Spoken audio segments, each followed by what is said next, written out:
Almost all F1 drivers who have an endurance racing career did so after their F1 careers. Since F1 has an extremely limited amount of seats, it's easy to understand young and upcoming drivers would want to focus on getting to F1 as soon as possible and stick to the established open wheel ladder. But what happens when the driver takes the opposite route and does endurance racing first? We only need to look at one of Formula 1's most legendary drivers, Michael Schumacher, to find out. For the 1990 season of the World Sportscar Championship, the incredibly dominant Sauber Mercedes team came up with the idea of setting up some sort of junior team.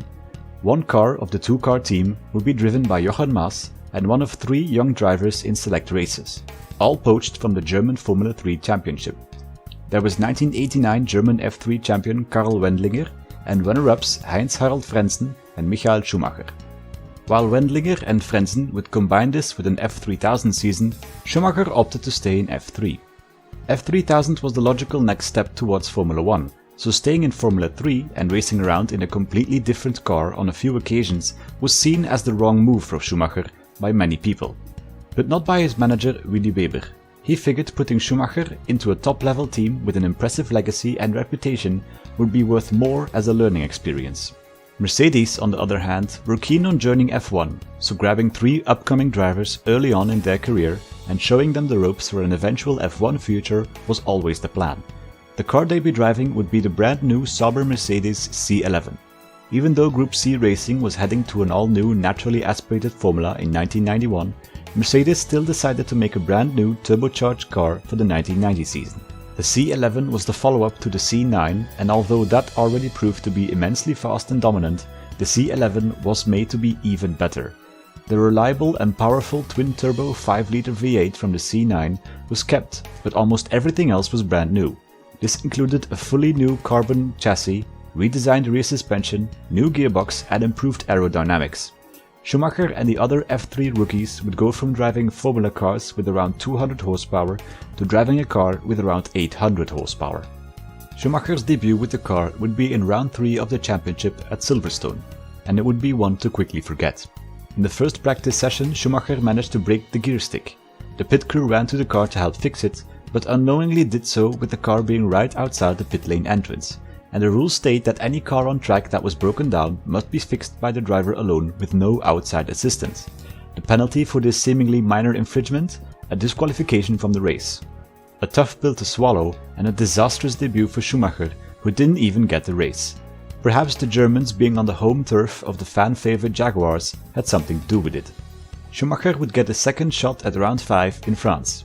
The Mercedes were in a battle of their own for the win and Mass handed over to Schumacher after 48 laps. Schumacher, keen to finally impress the Mercedes team, kept his cool, took a few laps to get used to the conditions and then upped the pace. Calm and consistently, he gradually closed the gap to the leading sister car without wasting too much fuel. Fuel Mass would need for the final stint. When Schumacher was done, the gap to the leading C11 of Baldi was just 8 seconds, and although the experienced Mass did his best, he finished just 3.8 seconds behind the leader in P2, a well-deserved podium for Schumacher after a mature drive. At the next round at the Nürburgring GP circuit, Schumacher once again performed well, even overtaking the sister car during his stint. He was on the better tires, but he also won the F3 race that morning, so he was definitely in the right mood. The end result would be another podium with the number 1 of Baldi and Schlesser scoring another win. Schumacher's final drive in the C11 was at the final round of the season in Mexico. Once again he would finish P2, but the sister car had made an error during refueling, causing it to get disqualified. This promoted Mass and Schumacher to the top spot of the podium. In the end, Schumacher was 4th in the Drivers' Championship together with Wendlinger. Frentzen, in his only outing at Donington, also scored a P2 finish. The junior team was deemed a success, and for 1991, Schumacher and Wendlinger would share a car for the entire season. Wendlinger still combining the Mercedes gig with an F3000 season, and Frentzen was out as he chose to focus entirely on his F3000 career. For the new season, the new 3.5-liter engine rule was introduced in Group C. This was the same engine size as an F1. Bernie Ecclestone and Max Mosley were behind this, and their goal was to end off the popular Group C category and draw every manufacturer into F1 by forcing them to build F1 engines.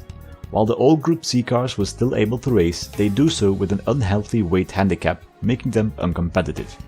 Mercedes' answer to this new formula was the C291, Again, a completely new, fully carbon car that now featured a brand new 3.5-litre flat 12 engine producing up to 600 horsepower, which was considerably less than the C11.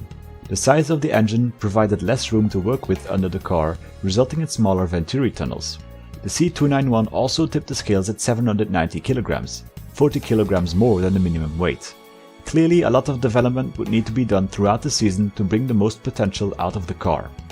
To make matters worse, Peugeot and Jaguar had now caught up with and outclassed Mercedes. Both the 905 and XJR14 were more along the lines of F1 cars with the cockpit and fenders, while the C291 still had a distinct sports car look and feel to it.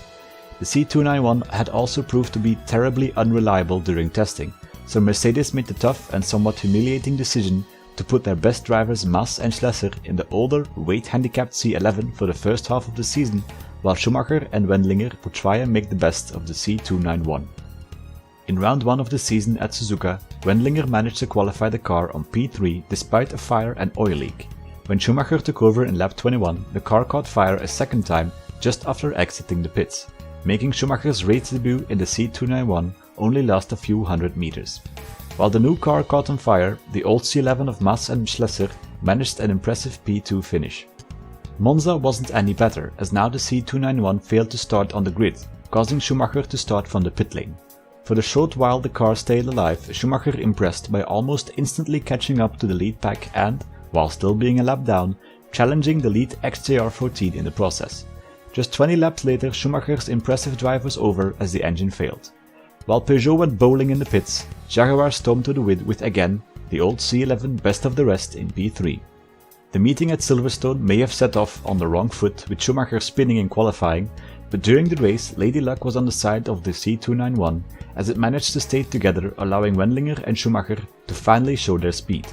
While not quite in reach of challenging the dominant XJR14 of Fabi and Warwick, the Mercedes did fight valiantly against the Peugeots, beating them in the end, giving the Mercedes Junior team a well-deserved P2 finish, ahead of Martin Brundle in the other Jaguar, who suffered from a mechanical failure early on in the race. The next race of the season was the biggest of them all, the Le Mans 24 Hours.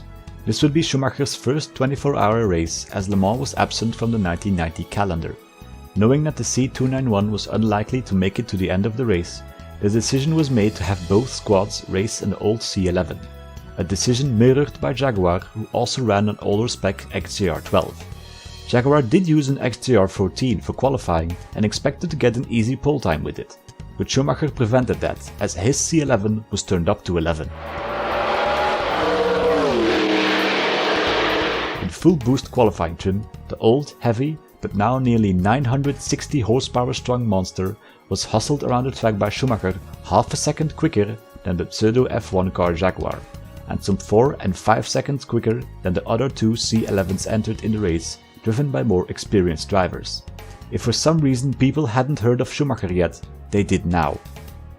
Even though he set the fastest time, Schumacher would start the race in P11, as the top 10 places were reserved for the new 3.5-litre Formula cars, regardless of where they qualified.